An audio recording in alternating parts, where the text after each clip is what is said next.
Laura Müller has just become the sport's first ever female race engineer, making history with Haas F1 Team. With years of motorsport experience and a constant drive for innovation, she's now the key strategist for Esteban Ocon as Haas gears up for the 2025 season. Can Müller's groundbreaking role and exceptional work ethic help push Haas to new heights and inspire the next generation of women in motorsport? Before we begin, please subscribe to stay updated on future content. At 33 years old, Laura Müller brings a wealth of experience to her new position. Hailing from Germany, she's no stranger to the world of high-performance engineering. Müller's journey began with a solid foundation in automotive engineering, earning her degree from the prestigious Technical University of Munich. But Müller's expertise isn't just theoretical. She's been honing her skills in the crucible of motorsport for years. Her career trajectory reads like a roadmap of racing excellence. Before joining Haas in 2022, Müller cut her teeth in various racing categories, including LMP2, LMP3, DTM, and GT3. This diverse experience in endurance racing has equipped her with a unique perspective that she'll bring to the Formula One paddock. She started as a simulator engineer, quickly proving her mettle and moving up to the role of performance engineer. Now, with her promotion to race engineer, she's poised to make an even bigger impact on the team's performance. In the high-stakes world of F1, the race engineer is the vital link between the driver and the team. They're the voice in the driver's ear, guiding them through the complex dance of strategy, performance, and split-second decisions that define a Grand Prix weekend. The responsibilities of a race engineer are as diverse as they are demanding. They oversee every aspect of the car's performance, from setup tweaks before the race to real-time strategy adjustments on the track. They need to process vast amounts of data, make quick decisions under pressure, and communicate clearly and concisely with their driver. This is all happening in the public eye. Those radio communications we hear during the race, that's the race engineer at work.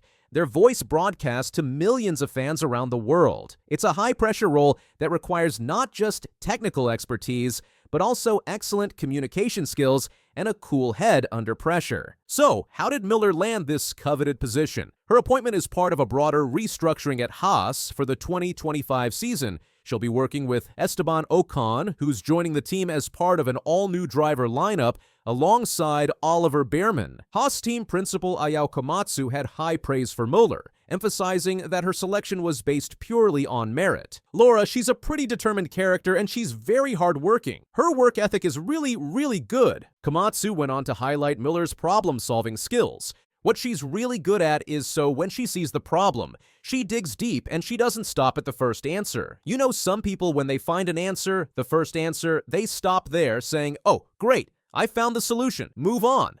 She has a good work ethic that when she finds the first solution, she knows that there's 10 things now and you got new questions to answer. This tenacity and attention to detail are crucial qualities for a race engineer. But Komatsu also pointed out another important factor: Müller's compatibility with her new driver, Esteban Ocon. Komatsu explained, "In terms of personality-wise, Esteban is a pretty determined character as well, so that's that side. I think the driving force, I think that personality matches pretty well." Müller's promotion is just one part of a larger shakeup at Haas. The team is undergoing significant changes as they prepare for the 2025 season. Alongside the new driver pairing of Ocon and Bearman, Haas has made several other key appointments. Karine Kreidelic is joining as head of strategy, moving over from Racing Bulls. Francesco Nensi, with experience from Sauber, Toyota, and Audi's Dakar Rally program, is stepping in as chief race engineer. Mark Lowe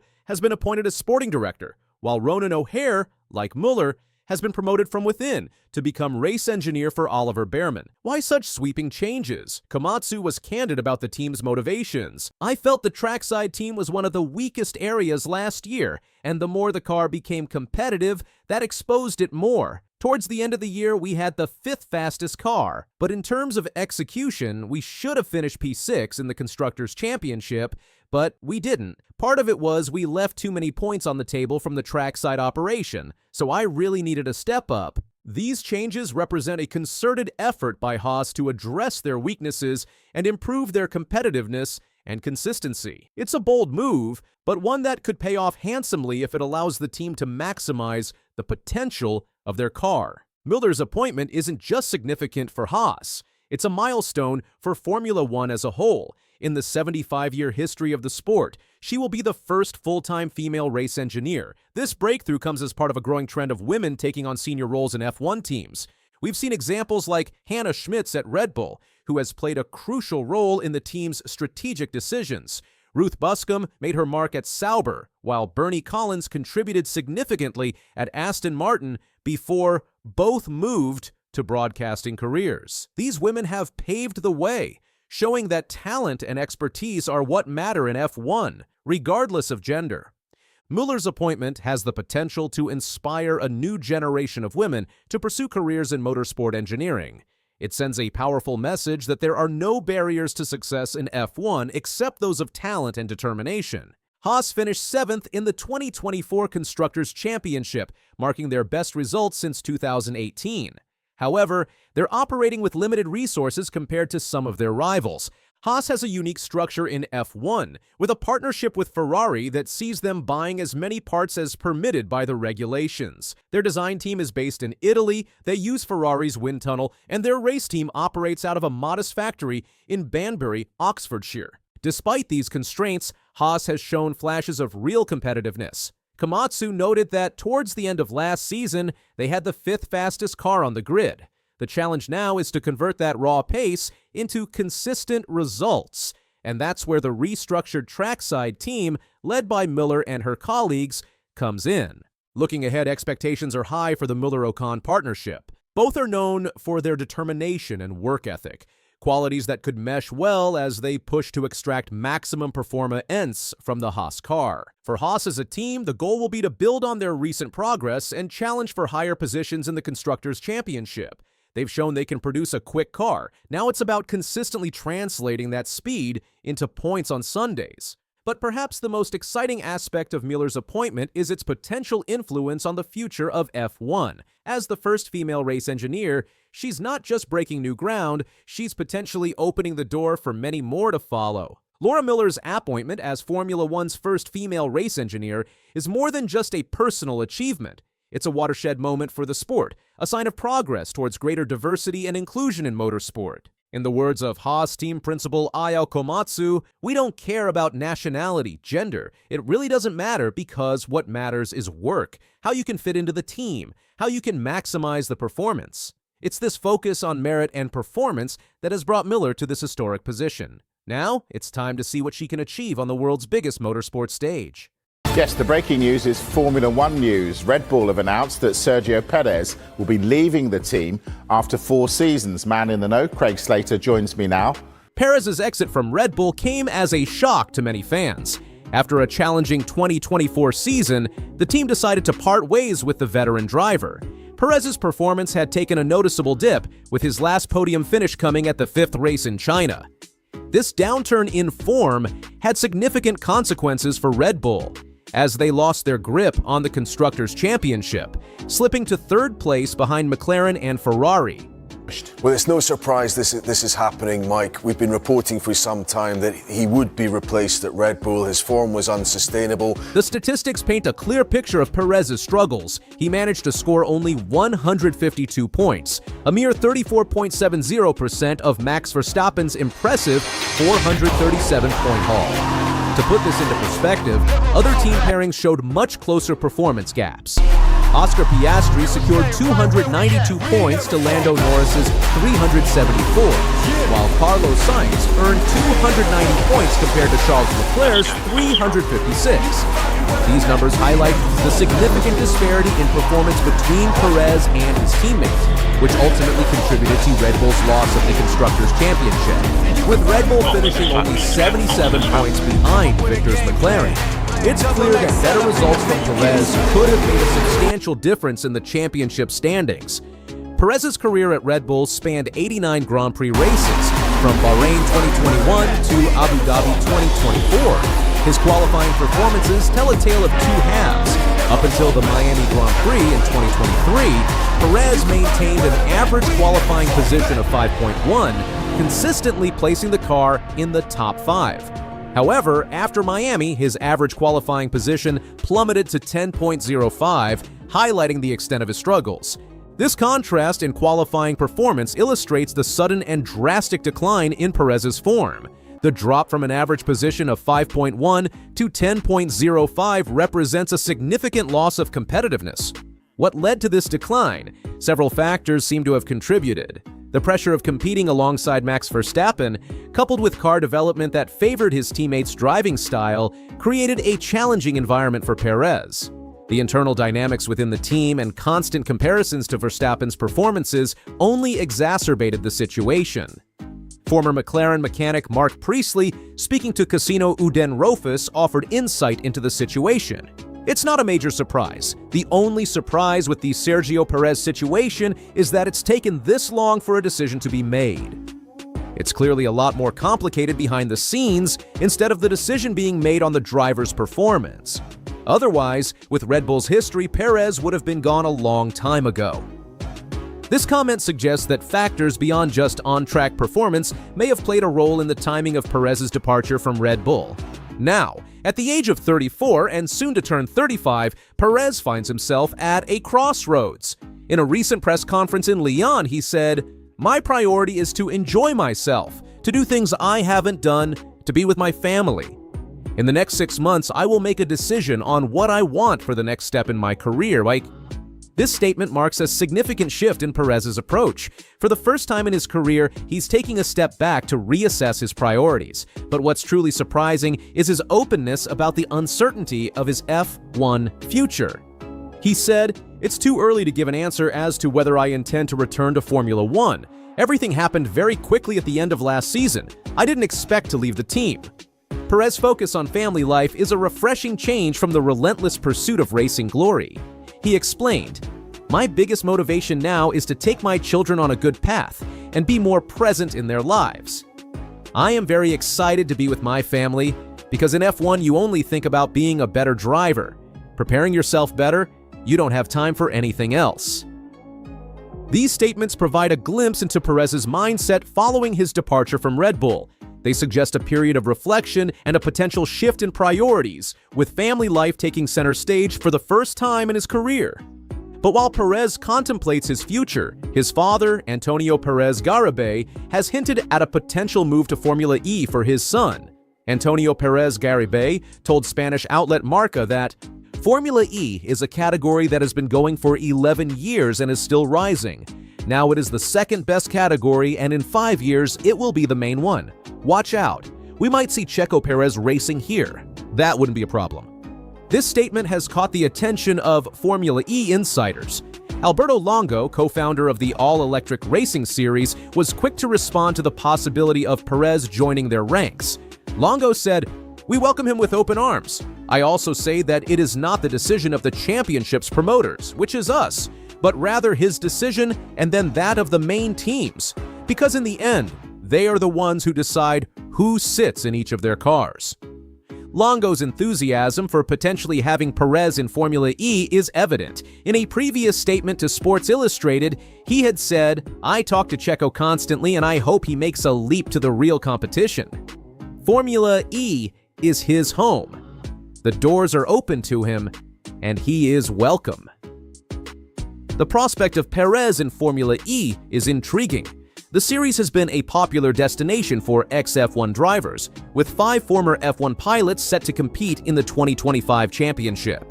Jean-Eric Vergne, Nick de Vries, and Pascal Wehrlein are among the ex-F1 drivers who will be on the Formula E grid in 2025.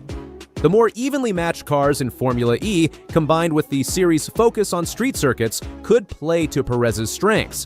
Unlike Formula 1, Formula E's cars are much more evenly matched, with teams using the same chassis, though manufacturers are allowed to build their own powertrain. This could potentially level the playing field and allow Perez's driving skills to shine. However, Formula E isn't the only option on the table for Perez. The possibility of a return to Formula 1 still looms large, with Perez himself not ruling it out entirely. Perez hinted on that. "For sure, if I receive a good, interesting project, then I'll definitely consider it and think about it. It will all come in its own time." This openness to interesting projects has sparked speculation about potential F1 comebacks. However, the landscape of F1 has changed since Perez's departure. Many teams have locked in their driver lineups for the coming years, potentially limiting Perez's options. An analysis of the current F1 grid shows limited opportunities for Perez. Williams is full for the next few years. Haas has brought in Ocon and Behrman for several years. Aston Martin is not likely to consider Perez as Alonso's successor, and Alpine has an abundance of drivers. Among the current F1 teams, only Audi might be a possibility, but they seem more inclined towards younger talent. One intriguing possibility that has emerged is the potential Cadillac F1 team. The American squad is hoping to join the F1 grid in 2026 and is reportedly looking for an experienced F1 driver to partner with an American talent. Perez, with his wealth of experience and substantial sponsorship backing, could be an attractive prospect for the new team. However, joining a new team like Cadillac would come with its own challenges. As a new entrant, Cadillac would likely need a startup period to become competitive in Formula One. This could mean Perez, if he were to join, might find himself racing at the back of the grid initially. It's worth considering whether this prospect would be appealing to Perez at the age of 35. Speaking of sponsorship, the commercial aspects of Perez's career remain a significant factor in his future decisions. Carlos Slim, president of key Perez backer Escuderia Telmex, has confirmed ongoing support for the Mexican driver. Slim said, "We have been with many drivers many times. We were with Bruno Senna, we were with Pietro Fittipaldi, and we were with the two Mexican drivers with Checo and with Esteban Gutierrez. If there was an opportunity to talk about something with Franco Colapinto, it would not be anything related to Checo. We always seek to support Latin American drivers. Franco is doing very well." This statement suggests that Perez's sponsorship backing remains strong, potentially opening doors for future racing opportunities. The mention of Franco Colapinto, who has been signed by Alpine for the 2025 season as a reserve driver, indicates that Escuderia Telmex's support for Latin American drivers extends beyond just Perez. IndyCar has been a popular destination for former F1 drivers in the past, with names like Marcus Ericsson, Nigel Mansell, and Romain Grosjean making the switch. The series offers competitive racing and could provide Perez with new challenges and opportunities. However, Perez's decision isn't just about choosing between different racing series. There's also the possibility that he might step away from racing altogether, at least temporarily. As Mark Priestley said, sometimes drivers come towards to the end of their long F1 careers, and when they come to the end of their time in the sport, they might want to prioritize time with family. Perez has multiple options ahead of him, though. I don't doubt it. Lewis Hamilton posted this picture of himself on the slopes. Around the same time, so did Angela Cullen, Lewis's old physio. She can be seen here wearing a red jacket, some would say Ferrari, and in the background, a lot of eager fans have picked up the fact that there's a number 44 sign. Now, hats off to the fans. They've done some research on this, and they seem to think that they're both at the same resort, and this is some sort of clue as to Angela returning to Lewis's side. Is Angela Cullen making a surprise return to Lewis Hamilton's side? The rumors began with two seemingly ordinary social media posts. First, Lewis Hamilton shared a picture of himself skiing in Colorado, coinciding with his 40th birthday celebration. In the caption, Hamilton wrote, "Another one around the sun. Thanks for all the birthday love. Hard at work already. Talk soon." While this post might not have raised eyebrows on its own, it set the stage for what was to follow. Shortly after, Angela Cullen posted her own ski slope photo. It was the details in this image that caught the attention of crazy fans. Cullen was wearing a bright red jacket, a color immediately associated with Ferrari's iconic Rosso Corsa. More intriguingly, in the background of her photo, there was a sign displaying the number 44, Hamilton's well-known race number. These two posts, occurring around the same time and sharing similar themes, sent the F1 fans into a frenzy of speculation. Fans began to wonder, were Hamilton and Cullen at the same resort? Was the red jacket a subtle hint at a Ferrari connection? And what about that number 44 sign? Could it be mere coincidence, or was it a deliberate nod to Hamilton? To fully appreciate the significance of these rumors, we need to revisit the history of Hamilton and Cullen's professional relationship. Their partnership began in 2015 and lasted until the start of the 2023 season. During this time, Cullen wasn't just Hamilton's physiotherapist. She became an integral part of his success, both on and off the track. Hamilton has spoken highly of Cullen's impact on his career. In one notable statement, he said, "People for sure won't understand it naturally because they see it from a distance, but she has been one of the greatest things that's happened to me in my life." Their partnership coincided with some of Hamilton's most successful years in Formula One. With Cullen by his side, Hamilton secured 4 consecutive world championships between 2017 and 2020, equaling Michael Schumacher's record of 7 titles. He also became the first driver to surpass 100 Grand Prix victories and pole positions during this period. Given their successful partnership, it came as a shock to many when Hamilton and Cullen announced their separation at the beginning of the 2023 season. Both parties took to social media with synchronized posts, expressing mutual respect and gratitude for their time together. Hamilton wrote on Instagram, "For the last 7 years, Cullen Angela has been by my side, pushing me to be the best version of myself. I am a stronger athlete and a better person because of her. So today I hope you'll join me in wishing her the very best as she takes her next steps to pursue her dreams. Thank you for everything, Ang. I can't wait to see what the future has in store for you." Cullen responded in kind, stating, "It's been such an honor and pleasure to stand alongside you. I'm so proud of you and everything you have achieved.